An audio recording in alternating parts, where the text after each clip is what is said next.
Hello and welcome to the Professor Kev Show. Got my buddy Dylan Kim with us from MLB. Good afternoon, Dylan. Welcome to the show, my friend.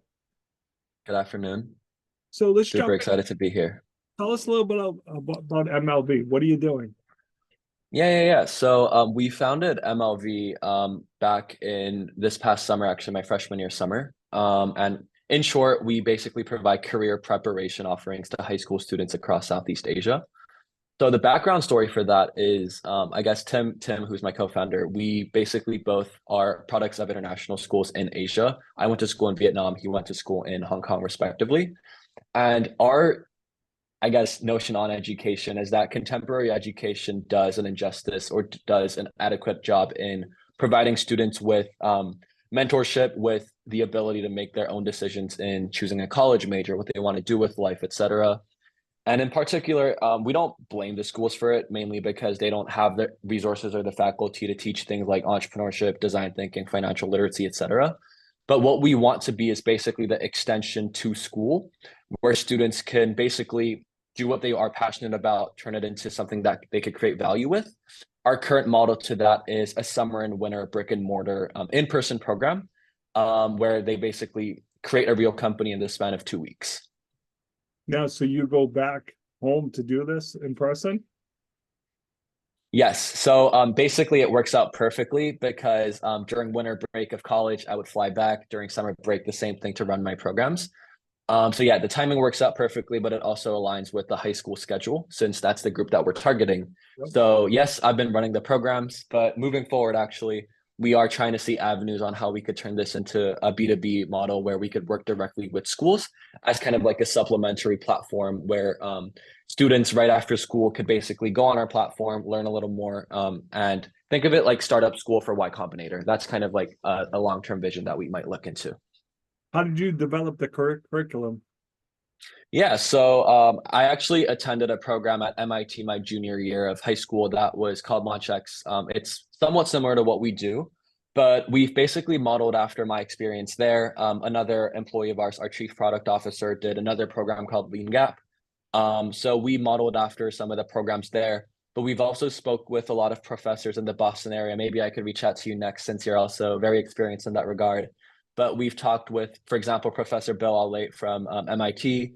We've talked with a lot of professors in our university, Boston College, to see how we could integrate and basically modify a typical MBA curriculum or an entrepreneurship course so that students could understand, first of all, since it is at a collegiate level, but also make it practical enough so that students could directly apply what they learn in the morning into their companies in the afternoon. So tell me about the success. What has happened with the program so far? Yeah, so this past winter we had our inaugural program. We've had pretty good sponsorships with companies like Microsoft and Spotify. We had 110 applicants there, so we thought it was a huge success from 8 different international schools. That was our winter program. This upcoming summer, we recently established a partnership with DECA, which is a massive organization. We'll be working with the DECA national organization in Vietnam, where with over 400 to 500 students, we'll be basically going through our curriculum to see how things go there. So we're slowly trying to test out this B2B model where we're outsourcing some of the teaching. So in short, we're basically kind of like an education as a service model before we turn into a software as a service model, since obviously there is that time lag of developing a platform. But yeah, currently we're still very early stage, but we're super motivated. This upcoming summer, we're hoping to see if we could get into a summer accelerator or maybe look for some more angels to start accelerating our growth into tech. But that's our current traction right now. So how can our listeners help you, bud? Yeah, so obviously we're looking for more mentors, but more long term, we're actually trying to develop basically a mentorship network. The easiest way to think about it is Leland. That is an existing company. What they do is students would go on the website, they would type in, I want to become a consultant, and they would basically pair you up with professional consultants. What we want to do is do that at a collegiate level where students basically going through, if they want to go into IB, they would basically students would be paired with students that study finance in college and ended up in jobs at investment banking. So we are trying to build out this software model where people are paired with mentors. We're actually trying to integrate AI to that as well.